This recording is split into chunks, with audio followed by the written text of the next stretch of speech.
You know, I got excited to play the back-to-back defending world champions, the team that people are saying is ruining baseball, only to find out two of their top players are not even going to be there. Shohei Ohtani is out for at least a month or another month as we have reached the month of May, and he hasn't played since April 5th. It's disappointing, but we can still get our licks against the defending world champions. Roki Sasaki also out. Freddie Freeman is basically done for half the season. Evan Phillips out for another, I think, 2 to 3 weeks, it says, and they still lead their division and are number one in the NL. On the other hand, we have 10 wins, 10 measly wins, but it's early in the season and they smoke our boots. Will Smith, Kyle Tucker, 3 RBIs for both of them. Blake Snell picks up the W. We get 3 RBI, 2 from Gorman and 1 from Cesar Prieto. Next game, we also end up losing Pajes and Enrique Hernandez, who I'm surprised plays first, but he does play a lot of different positions. The offense is going to struggle this season. It's about that simple. We'll have our games, and as you can see, we are up by 1 against the Dodgers. But we are pitching. Will Smith takes a slider in the outside corner and is calling for a challenge. Look at the replay, and yeah, it's off by just enough. That call will be overturned. Playing into the hitter's advantage. 1-2. Will Smith floats it to right field, and Nathan Church kind of plays that a little funny. I think he could have made the play, but I guess he was playing it safe, just letting it bounce as opposed to trying to catch it. Doesn't come up with it and lets it bounce into the corner of the outfield, which would be far worse. Will Smith would probably be on third. Andy Pajes hits this into the left field corner, bounces down. And, Newport has to change direction, which will cost us a base. Pajes in there with a double. Dodgers have an opportunity to tie, and they call on Teoscar Hernandez. 0-1 on the ground to Sagazi, and we will get out of the 8th inning, maintaining a very slim lead. Jump ahead to the 9th, and we're facing future Hall of Famer Mookie Betts. You can't tell me otherwise that he's not going to be all right. Fortunately, we get him to pop up behind the backstop, and we set them down. Next one, another pop-up. Rojas hits it to win. Ball hangs up there for a little bit, but we make the catch. And Alex Call, the right fielder, is the last opportunity for the Dodgers, and he will pop up. Burleson makes the catch. Cardinals get the victory. Our 11th victory of the year. What is it, like the 39th game of the year? Yeah. It's going to be a long one, but hey, it is what it is. You're going to take games against the better teams in the league from time to time, even if you are bottom of the barrel team. I think the White Sox swept the Dodgers last year. They had 100 losses. Oh, speaking of L's, we take a massive L on a Libertor fastball, getting hooked, but just picks off the foul pole, giving the Brewers a 4-0 lead. Defending National League Central champions jump out big against us, and that is really all the hell they needed. By the way, this is going to be essentially a speed-ish run through the season. I quickly realized that this team isn't that good. I mean, I kind of knew that going into this, but I don't think you have an idea of just how bad we are. Bowers hits one in the right field, and it's a sacrifice fly. I could have sworn Walker had a stronger arm than that, but he was way off. Gary Sanchez grounded a second over the first. We get out of the 7th, maintaining the lead. Chris Roycroft ends up giving up a base hit to the new Brewer, Luis Rengifo, former Mariner, former Angel. And we end up turning over 2 on a Joey Ortiz ground ball. Roycroft using the long 6'8" frame of his to step on first to get the out. And Newbar makes a barrel roll catch to give us the first out. Bryce Terrain grounded to third. Gorman and Wynn can't come up with it. That'll be the tying run at first from number 3 batter, Andrew Vaughn. And unfortunately, he gets a little bit too underneath this sinker. And the Cardinals will take a game against the Brewers. Again, we got to take them when we can get them. And sometimes we'll play well enough where we get close in the game as Alec Burleson hits a slider to right field. Tatis up against the wall, makes a lead, can't come up with it. Alec Burleson gives us a 2-run lead in the 10th on a ball that, that thing hung up there forever. I don't think he got very solid, squared up kind of contact with it, but I guess he barreled it enough to get the job done, and so do we. Picking up a victory against the Dodgers, and we get the first trade of the season, which I think is very lopsided. The Mariners give up Alcantara, Anthony Bender, and Andrew Nardi for Will Warren and Clark Schmidt.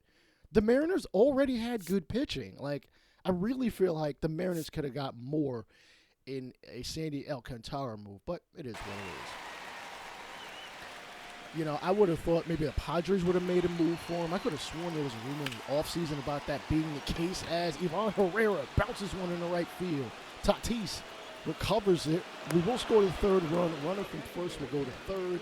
We got runners at the corner with one away for Pedro Pacas, who unfortunately will strike out on a pitch he really should have laid off. Brian Torres represents possibly the last opportunity to tie it, let alone win it, and the check swing call is not going to go in our favor. Immediately reviewed, and the call stands. Right.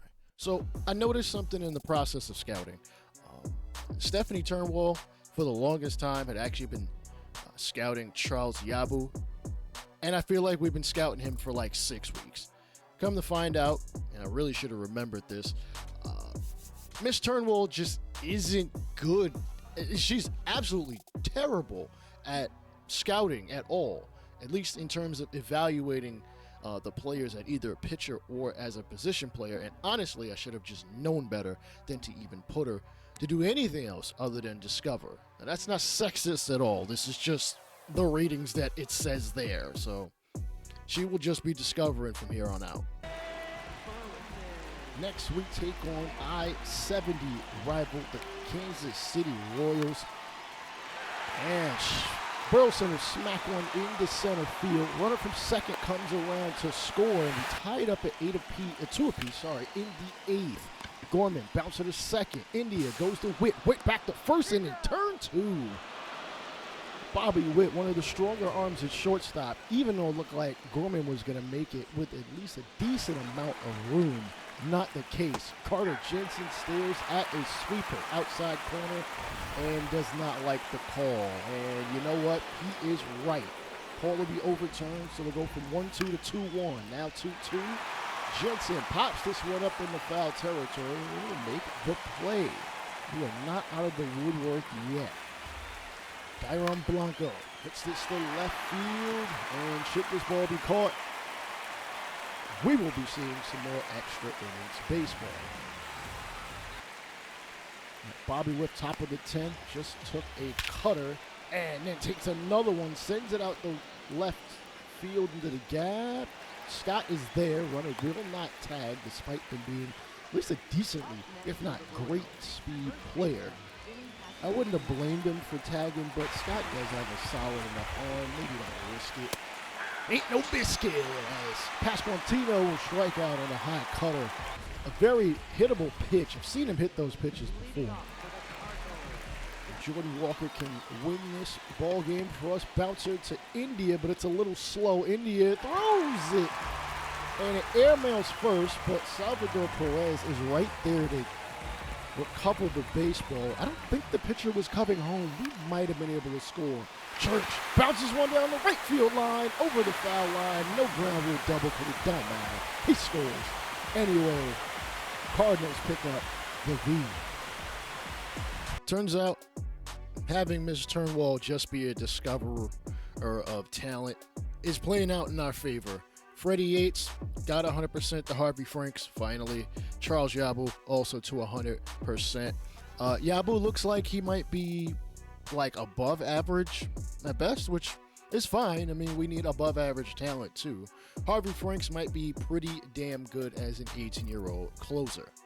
We're going to look at Stephanie Turnwall's list of infielders, as we need talent all over the place. Phil Pace seems to be a good contact guy, does not hit much in the way of power. He is a second baseman, so I'm not too concerned if he can hit for power. His fielding, though, leaves a lot to be desired, can move forward better than anything, going backwards, going left, going right. He's just like there, not very good. Next is Bob Ali, who he's fast, maybe. He can field. Might be about it. And then there's Bobby Flutie, who has got some speed, can steal some bases, and could be extremely durable.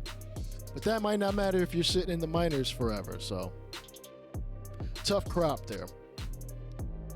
We'll have Stephanie look at some infielders in the East.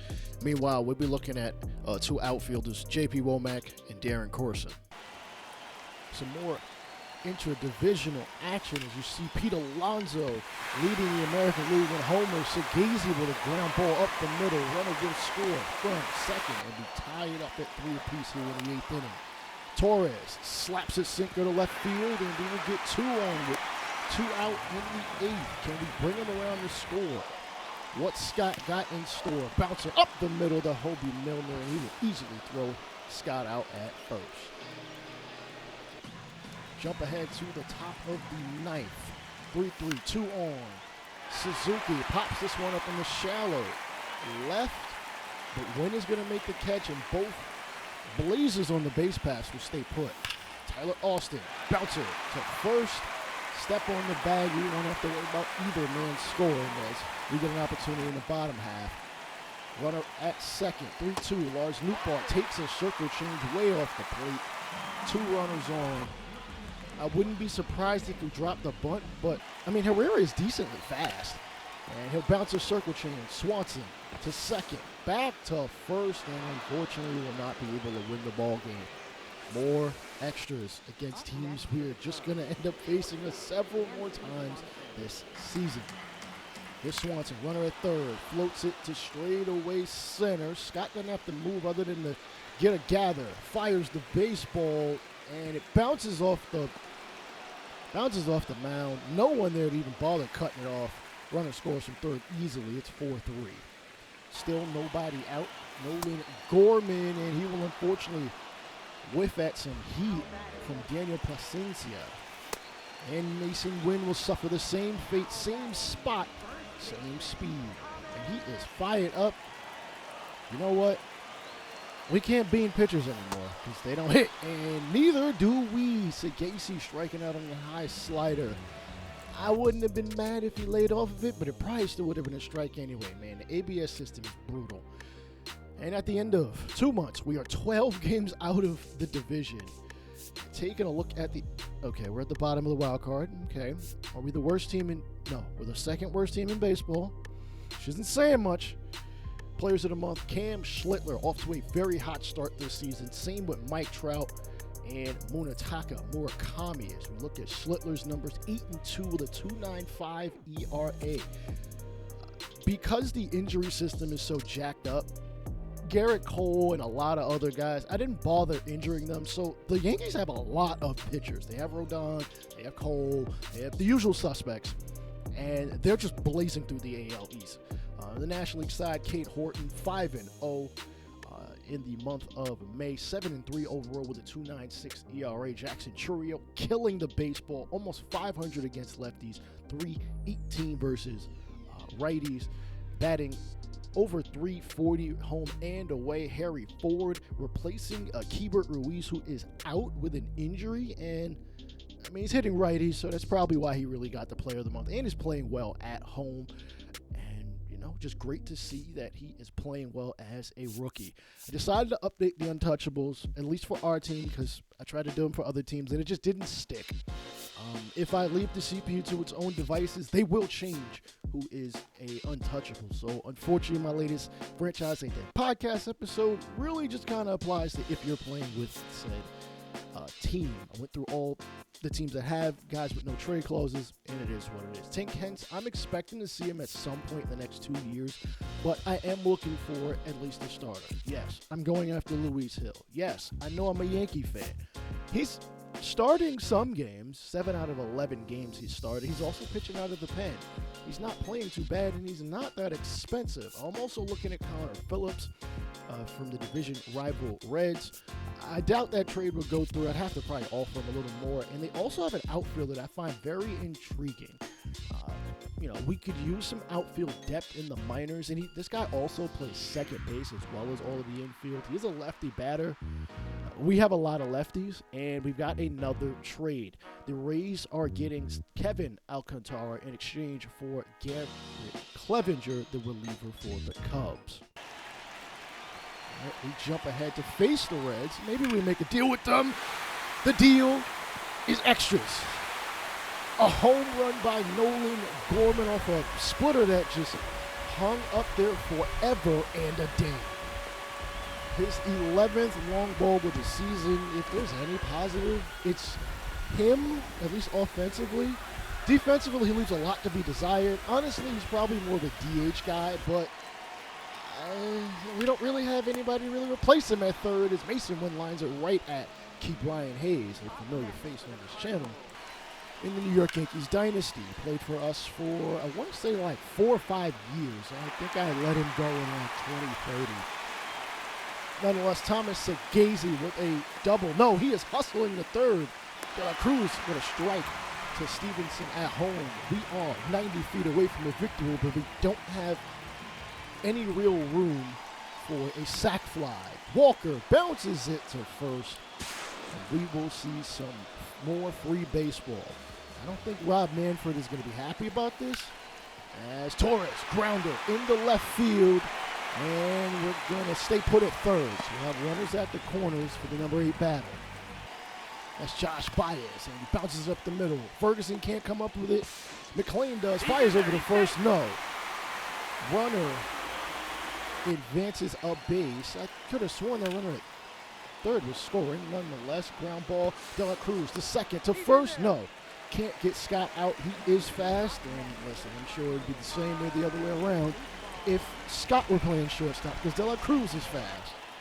Newtball with an opportunity to win this ball game with a sac fly. Bounces it up the middle. The infield playing game. Cards are going to get the victory against the Cincinnati Reds, who I believe are in third place in the division. Does that mean free candy for everybody? Doesn't he have a candy bar, if I'm not mistaken? Shit, if he doesn't, somebody, hey, we might want to do something about that.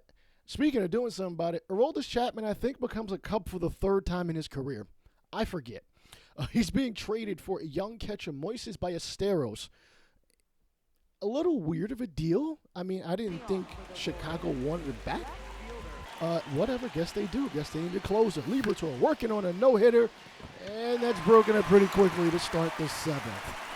Hopefully we can get out of this with a shutout. We're up 2-0. You see the individual who had the last no-hitter in Cardinals history. It was 25 years ago. Yeah, it's been a long time. Long time coming. Nonetheless, let's pick up the victory, which is most important. Win, Segazy to first. Double play, wipes both runners off the base pass. Next up is Vinny Pasquantino. Hits this into the gap. And Newtball is going to come up with it. Going back in, that is a stand-up double for Vinny Pasquantino. Now for the longest tenured, Royal will bounce it to win, and then unfortunately be thrown out at first to end the 7th.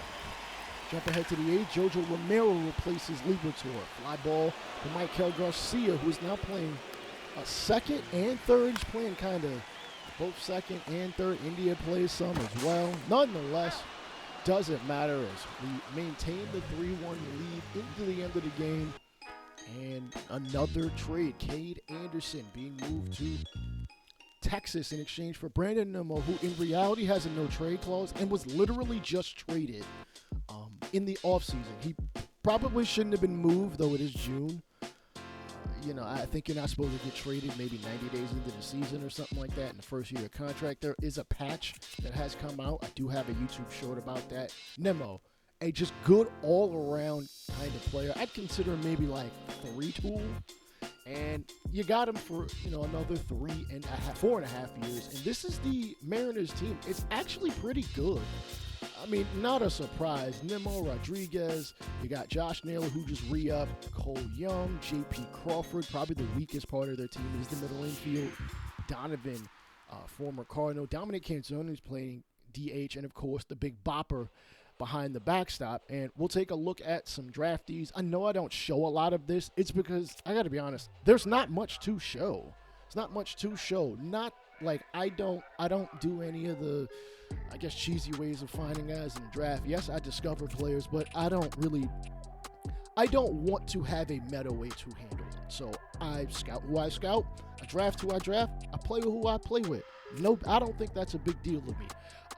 But we do have some solid guys that we have found. Patrick Perez looks like he might have a plus bat and field. He's kind of good all around and could be pretty durable.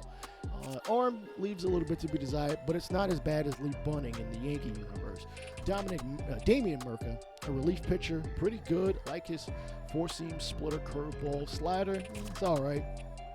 Jeff Huerta, a lefty right fielder, though he plays all outfield positions. Has some bop behind him. Apparently, Jamal Brooks, a reliever. Fastball, changeup, two-seam. Keeps it real simple. Two fastballs, as a matter of fact. Doesn't give up very many hits and strikes out lefty and righties about equally. Will Mathis, pretty solid all-around guy. All of his pitches are plus. Not plus, but they're plus enough. Which, honestly, is probably the best you can ask for. And, of course, The Undertaker. No, I'm kidding. I know it's Mark Calloway, but it's not that Mark Calloway. And this guy is what? A whole foot shorter and about half the weight of the actual dead man.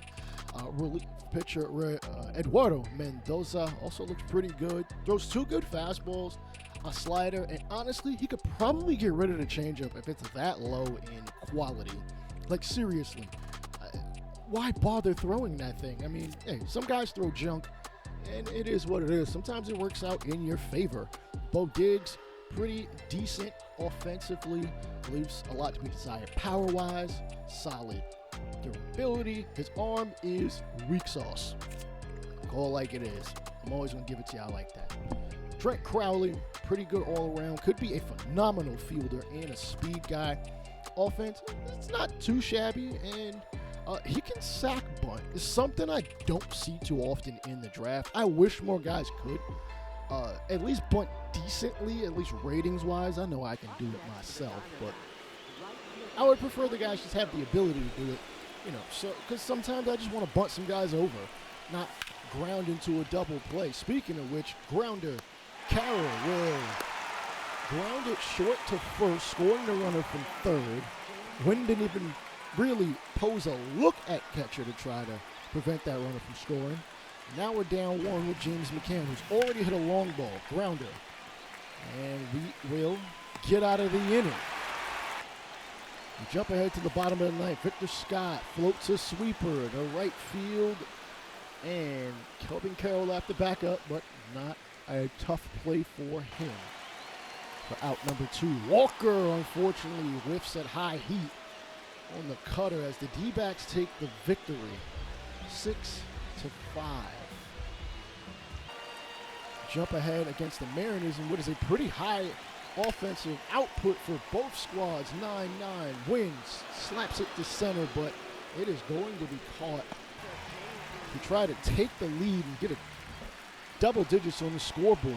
Sagazi already with an RBI double, grounds it to first, and we will be tied coming out of the 8th inning. Jump ahead, Josh Baez inherits a runner on second and rolls it up the middle. Edwards, it kicks off of his wrist and behind him. Runners will be safe at the corners. Scorers will call that an error. And Burleson has an opportunity to win the ball game and gets clocked in the shoulder, in the back really, with a sweeper. Appreciate you taking one for the team. Now Lars Nootbaar with an opportunity to win the ball game. He's already went deep once in this game and twice in this series. Big whiff at a curveball. I get what he was thinking, trying to uppercut that ball, send it out to the outfield, and his cutter jams him. Popped up as Otto Lopez will make the catch, squandering an opportunity for a sac fly to give us a win. Ivan Herrera hits this one to right field, and unfortunately, outfielder doesn't even have to move much. We are going to extras. Okay, we're going to extras and we lose. You know, it's tough when you lose to a team that honestly is kind of more middle of the pack than really being a terrible squad, because we are that terrible squad. 28-57 to start the month of July. We crossed the halfway point of the season, and even though we're at the halfway point of the video, I promise you, the second half of the season will push on a lot faster. We're well out of it. Tyler Stevenson moves within the division in exchange for Anthony Solometo, a see potential pitcher. 23 years old, looks decent. He's got okay stuff. Fastball and slider are the best two pitches. Changeup and I believe a curveball in there as well. Tyler Stevenson just pretty good all around as a catcher. Not the best defensively, but he hovers around 260 for his career offensively. But because he is there, that means Joey Bart as a starter is done. Andy Rodriguez is also a catcher. I'm a little shocked they carry three when, yeah, Rodriguez can play first, but I mean, just send him down to AAA, let him get his licks down there. He's still 25 years old, very young, and we have officially reached the MLB Draft. We have the 13th pick in the draft. We'll see who is up first. It turns out it will be the Chicago White Sox with the first pick. They are going starting pitcher Damon Duchamp, righty pitcher. We'll take a look.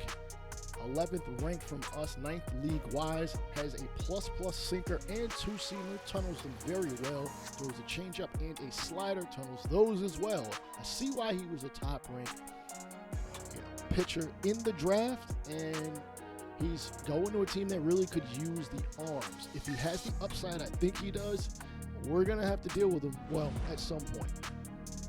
Second pick goes to the Rays. Lamont Lewis, another pitcher going at the top of the draft. As you can see, the CPU does not scout anybody. I don't understand it. I still will never understand it. I don't think it's that difficult for him to do. Whatever. He throws a plus fastball and changeup. The curveball is kind of almost there. The slider is kind of just there just to kind of throw you off, give you something a little different to look at. Righties don't hit him very well. Lefties strike out more against him. It's such a weird mix because it just looks weird. I don't know. He's going to have to work on both sides of the plate. As Kelly Fernandez, number ranked player left fielder, is going to the Minnesota Twins. So they'll have him and Walter Jenkins as top outfield prospects. Jenkins may already be up at the major leagues. And I noticed he had pop time at the bottom while scouting him.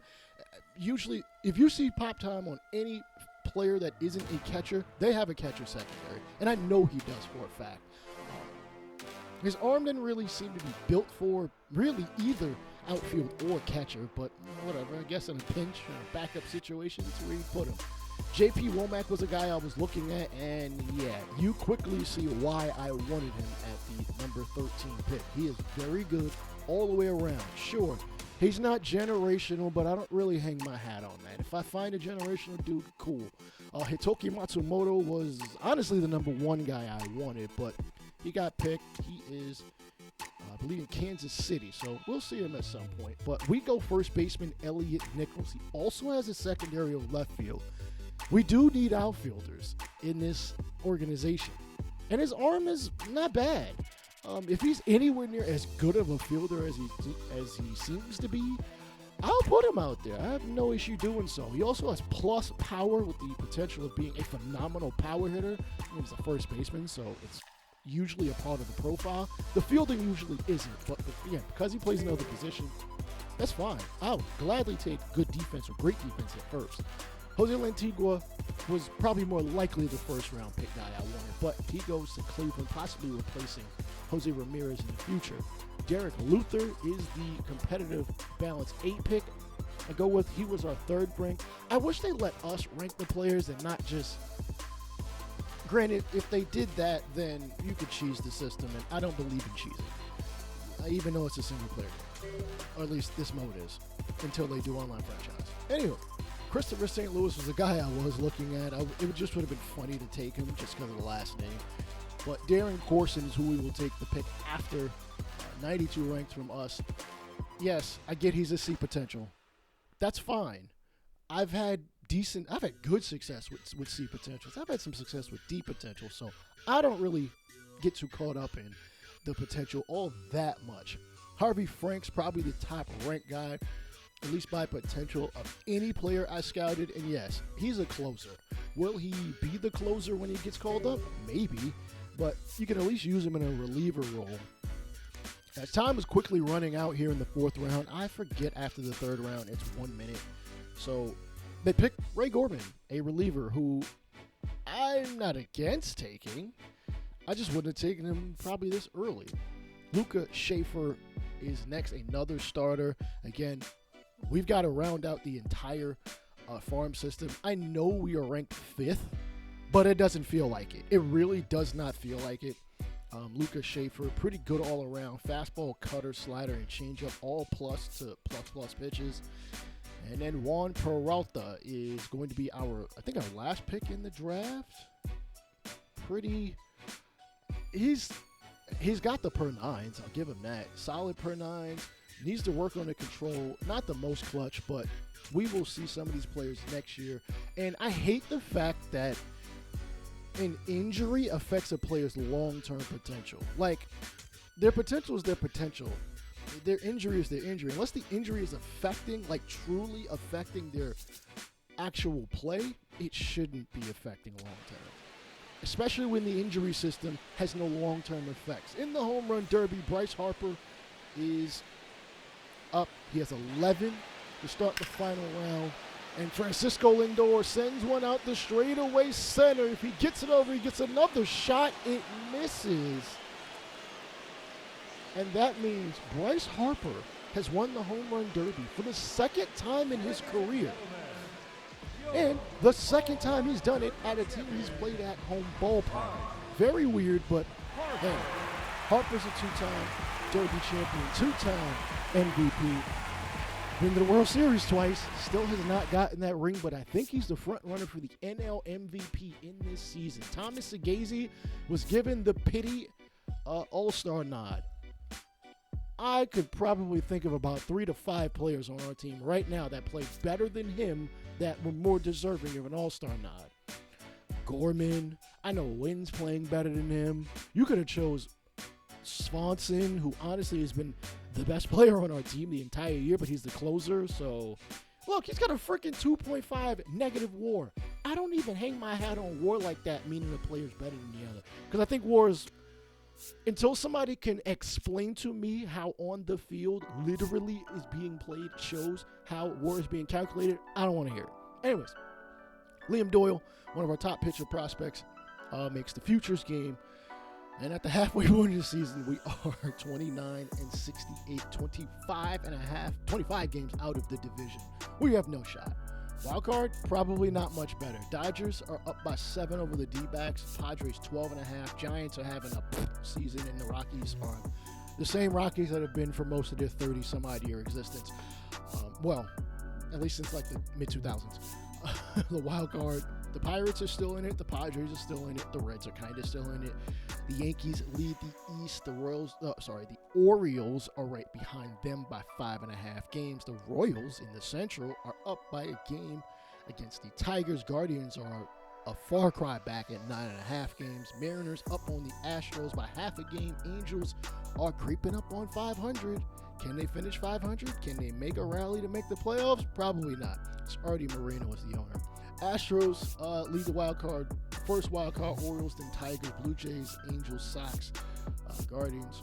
I gotta admit, through the first half of the season, and I know we are absolutely terrible, we don't have much in the way of real desired or desirable talent out there. So I'm gonna at least dangle Lars Nootbaar on the trade block. He at least has a good average and is a decent enough fielder. And pressing squared, which is something I literally just noticed. He has gotten better with contact, and I mean, he's not an old player by any means. He's only 28, but I just don't know how much longer we could really have him on the team. The biggest issue with trading him is that we don't really have anybody behind him that I feel is ready for call-up. So maybe we get a deal that maybe we fleece somebody. And we start the second half of the season with a massive injury. Well, massive in terms of the players out for a while. Pedro Pajes, broken finger, going to be out essentially the rest of the year. Cedric Mullins on the move again, now to the Royals in exchange for Frank Mozzicato, a starter. For some reason, why he has 7 years left. Oh, arbitration and renewal. He seems to be pretty solid. Throws a solid curveball and a fastball. 22 years old. Dude, the Rays really need another pitcher? Whatever. I guess make your strength stronger. We are going to call up Joel Pozo to the major leagues. Rainiel Gonzalez will move up. And we've got a trade offer because I did put Lars Nootbaar on the block. He's about one of the only valuable players that I'm not really too sold on keeping. Kason Cunningham is the third prospect for the Diamondbacks. Plays shortstop, plays second. I don't necessarily need him. I mean, he's pretty good in the field, solid speed, good enough arm, durable player. Just needs to work offensively. He's 19 years old, and he does have a quirk, which is not something you see too often. But we got to sign some draft picks. Get back to that a little later. I'm going to counter their offer because I want a little more. Try to get an outfielder. I thought about Drew Jones because he is on the trade block, but I feel like it'd take too much to get him. Christian Robinson, though, is a pretty solid get. 25 years old, played a little bit in the majors. The hit zones are not that great, but the D-backs will come back to us with an offer, with an agreement, or a counter offer of their own. Time to sign these draft picks. Harvey Franks wants $659,000. We're going to give him a bit more than that, $878K. He turns it down. Okay, I guess you think he's more valuable than you are. Anyway, Darren Corson, second round pick, $1.5 million we offered to him. He takes it. So he will be in the organization more than likely in Double-A to start. Maybe A-ball, depends on how things play out. Juan Peralta signs for $442,000. He also will probably be a Double-A. Ray Gorman. I mean, of course, I'm basing it off just top of my head. I don't know what their overall, I don't care about overall. I don't know what their skill set looks like to put them in. So, D-back come back and they said this wasn't even close. How? I don't understand. Whatever. Maybe we'll offer him something else.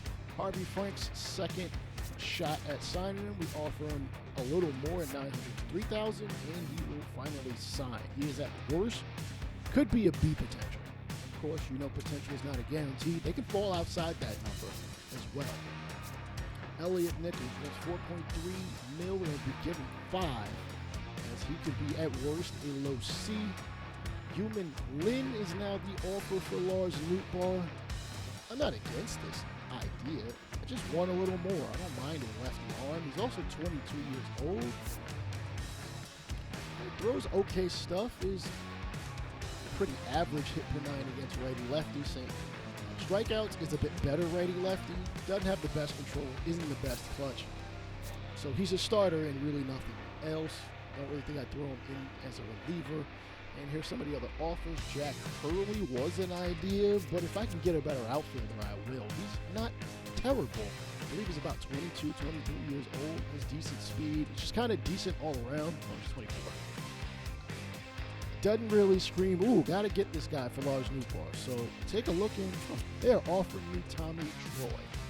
He's a plus speed guy, plus fielder, and has multi-positional versatility. Plays both middle infield positions. Plays third. Plays all of the outfield. And we kind of need a player that we can just stick somewhere. And this is the trade we are going to make. If you think I, undersold Nootbaar, please tell me down in the comment section. And we're going to call up Nelson Velasquez, who our best power threat in the minors, which really isn't saying much, but it is what it is. Add him to the 40-man roster, add him in the major league roster. It's a wash-ass season anyway, so I'm not really concerned about, having a top-flight prospect get called up, because we don't have that yet. Yes, I know J.J. Weatherholt is here, but we're going to take a quick look, swing the bat a little bit with Tommy Troy. Cooper Jerpy having a phenomenal season, 2.45 ERA at AAA. We do have some pitchers I'm thinking about calling up, but that might need to happen if a trade happens. I am thinking about moving one of the arms. Not quite sure which one yet. We shall see, just to try to get more lottery tickets. I don't know, get more lottery tickets, more prospects. Tommy Troy calling for a challenge. Actually, that is the Durham Bulls catcher calling for a challenge, and it is going to get overturned as strike number one. Troy hits a curveball to right, but it's going to be caught. So he's 0 for 2 in his first two ABs. Rolls over on a fastball in the outside corner. And now 0 for 3 in a blowout game. Jeez Louise. Victor Caratini is now on the move from the Twins to the Brewers. And in exchange, they're getting Blake Burke. Caratini is a pretty good offensive catcher. Defensively, leaves a little bit to be desired, at least pop time-wise. He's not throwing too many guys out or stealing. Pretty good numbers. Blake Burke, solid bat, not much in the way of power. It's decent. He's just decent all around. So let's see if we can get Tommy Troy on the board, at least here in the minors. In season 2, I will do more showcasing of minor league talent over the course of this season. Also, we will slow down some. I know we're at about the halfway point of the 2026 season here. It's Tommy Troy just running into a lot of just nothing burgers, and then is now just not getting calls that make no sense. Come on, that wasn't a strike. He didn't swing either. Okay, we won the ball game. Jeez Louise. All right. Pete Fairbanks is on the move. He is going to Kansas City in exchange for shortstop Josh Hammond. And to be honest, Miami got fleeced. I think they got fleeced. This guy just doesn't look that good. Sure, he's got an arm. I guess he's 19. Maybe he can play himself into a major league career. Pete Fairbanks is pretty good as a reliever. Best pitch is a slider, also throws a four-seam and a cutter, mixes in a circle change just for shits and gigs. Is very much in the way clutch. But Kansas City is trying to make the playoffs, and I get it. And Tommy Troy will finally, in the third AAA game, at least here in Memphis, he will get a base hit. And Brian Ramos up next, rips one into right field. Troy is going to have second guesses about going to third, and understandably so. We got 2 on with nobody out from Mike Antico. And he backs away from a slider that maybe you should take one for the team. Troy slides in safely at third. Did he really need to slide there? He wouldn't come around to score. One of the pitchers I'm thinking about trading is Dustin May. 1, he's not playing that well, and 2, he's a free agent in the offseason. So I'm not particularly attached to him. If we get an offer, I'll show you. Derek Luther, we're not going to try to sign him as a starter, and he does not accept. He will decline. Ray Gorman, going to take a second shot or third shot at him. He will sign for $718,000. He might be a D potential. It is what it is. Nonetheless, look at some major league gameplay as we face the Cubs. Tie ball game, 2-2, and Ian Happ drops down the bunt. Why is Mason Wynn going after? Who is that? No, that's Cesar Prieto. Why is he going after that? He's playing shortstop. This is why I hate bunt defense in particular in this game. They always seem to have the wrong player playing, the bunt. Nonetheless, a bases clearing double by Michael Bush in a stadium named of the same. That is his 26th double of the year. And then Alex Bregman rolls it up the middle for a base hit, and runner from third coming around to score. We got our asses handed to us, 10-2. Oh boy! All right, some more trades as things are really heating up on the stove. Springs is on the move from the Athletics to the Astros. The Astros sitting right behind the Mariners, look to push for the division. He's a pretty solid arm and I think they could really use him. I don't think they have another lefty of real significance, and they get him for at least another year afterwards. His positive quirk is a break outlier. Xavier Nienz, never heard of this individual, plays corner infield and corner outfield, has a decent enough arm to play both. 19 years old. I'm not sure what the A's saw in him. It wasn't like Springs was making a ton of money. And another Houston Astros trade, which is a 4-for-4 deal. Former Cardinal Sonny Gray moves from the Red Sox to the Astros in exchange for IKF, Trevor Story, Brandon Rogers, Mike Burrows, Romeo Blanco, Alonzo Treadwell, and Joseph Sullivan. Sonny Gray still has a no-trade clause from when we traded him in the offseason.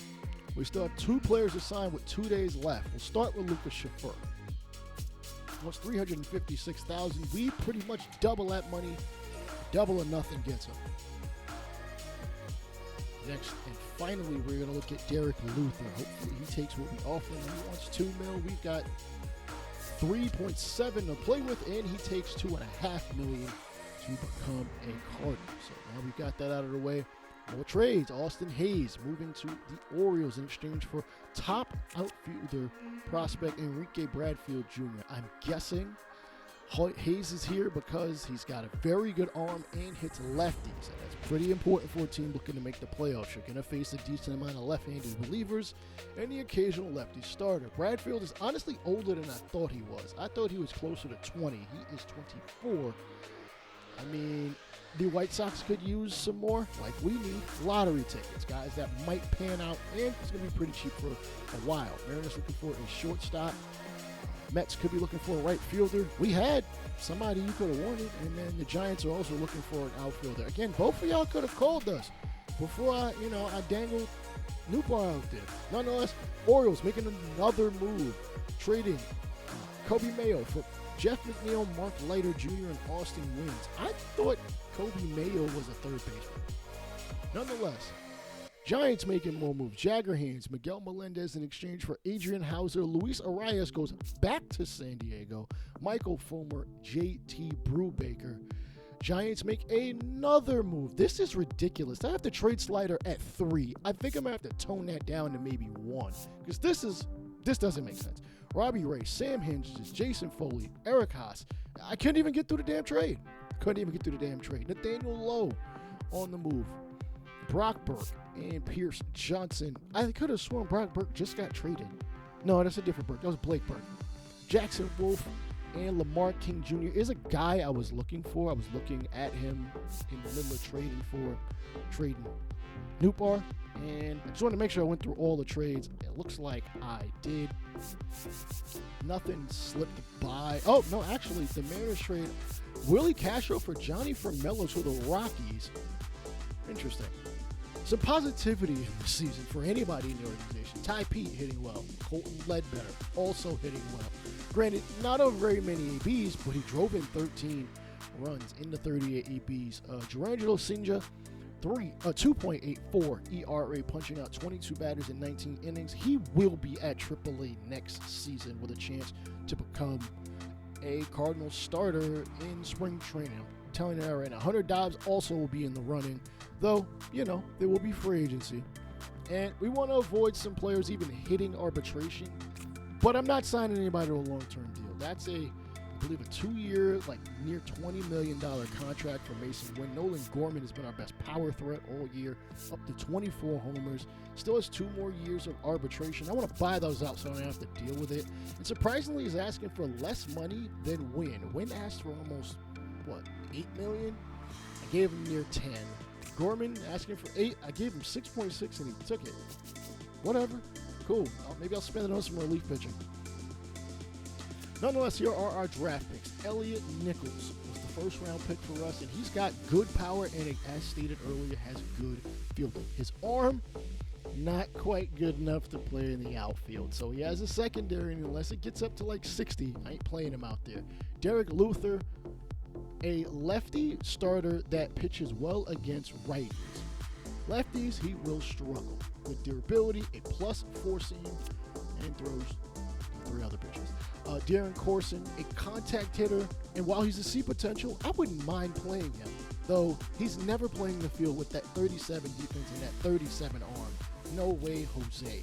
Harvey Franks, the top potential player, strikes out both righties and lefties equally, plus fastball, throws a splitter, slider, and a 12-6 curveball, and can field for what it's worth. It's not like he's going to be a two-way player, because guess what? You still can't create a two-way player in this game. I can't send a pitcher to hitting camp to get better at hitting or fielding because training is broken. If there's anything you need to fix MLB The Show, it's between training and scouting. Again, yes, scouting needs another overhaul. We'll worry about that in a Franchise and Dead podcast episode. Lucas Schaefer excels against right-handed hitting, fastball, and cutters, 2 bench pitchers, and throws 2 other junk pitchers. Juan Peralta strikes out righties better than he does lefties, though both sides of the plate will get decent hits against him. Cutter is the best pitch in his arsenal, sweeping curve, circle change, and a slider. Now, oh great, we face Ian Happ yet again here in Chicago as Happ will slap one down in the left field. And it turns out Mike McGreevy was working on a no-hitter. Of course it gets broken up. Jeez Louise. Can we get any sort of memorable moment this season? Michael Busch pulls one in the right field. It's back-to-back base runners for the Cubs with nobody out here in the 7th. Can we get the double play? Bregman says you can't get a double play on a ball that's not hit on the ground. Stupid. And I think that's a good place to end this regular season. Holy hell. We've hit 100 losses. 100 losses, 45 wins. And at the end of the year, the Orioles will make the playoffs. They'll be taking on the Astros, Blue Jays, Royals, Braves, Padres, Cubs, D-backs, Yankees, Mariners, Phillies, and Dodgers all have secured first-round byes. In the next episode, we'll see who wins the World Series and take a look at our offseason. Subscribe, like, all that good YouTube stuff. I'll let y'all later. Peace out.